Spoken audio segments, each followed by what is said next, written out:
কলকাতা বিমানবন্দরে মেরামতের কাজ চলাকালীন আচমকা তার ছিঁড়ে নিচে পড়ে গেল 34 নম্বর লিফট। এই ভয়াবহ দুর্ঘটনায় বেশ কয়েকজন রক্ষণাবেক্ষণ কর্মী আহত হয়েছেন, যাদের মধ্যে 3 জনের অবস্থা অত্যন্ত গুরুতর। বিমানবন্দর সূত্রে জানা গেছে, যাত্রী পারাপার বন্ধ রেখে লিফটটির রক্ষণাবেক্ষণের কাজ করেছিলেন কর্মীরা। সেই সময় আচমকা সেটি ছিঁড়ে নিচে আছড়ে পড়ে। দুর্ঘটনার পরই উদ্ধার কাজ চালিয়ে আহতদের দ্রুত ভিআইপি রোড তেঘরিয়া কাছের একটি বেসরকারি হাসপাতালে ভর্তি করা হয়। বিমানবন্দরের মতন হাই সিকিউরিটি জোনে এই যান্ত্রিক বিপর্যয় ও গাফিলতির কারণ খতিয়ে দেখতে তদন্ত শুরু করেছে কর্তৃপক্ষ।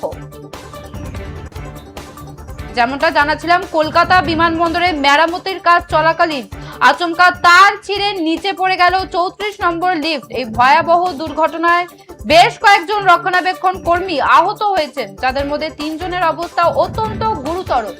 বিমানবন্দর সূত্রে জানা যায়, যাত্রী পারাপার বন্ধ রেখে লিফটটির রক্ষণাবেক্ষণের কাজ করছিলেন কর্মীরা। সেই সময় আচমকা সেটি ছিঁড়ে নিচে আছড়ে পড়ে। দুর্ঘটনার পরে উদ্ধার কাজ চালিয়ে আহতদের দ্রুত ভিআইপি রোড তেঘরিয়া কাছে একটি বেসরকারি হাসপাতালে ভর্তি করা হয়। বিমানবন্দরের মতোই হাই সিকিউরিটি জোনে এই যান্ত্রিক বিপর্যয় গাফিলতির কারণ খতিয়ে দেখতে তদন্ত শুরু করেছে কর্তৃপক্ষ।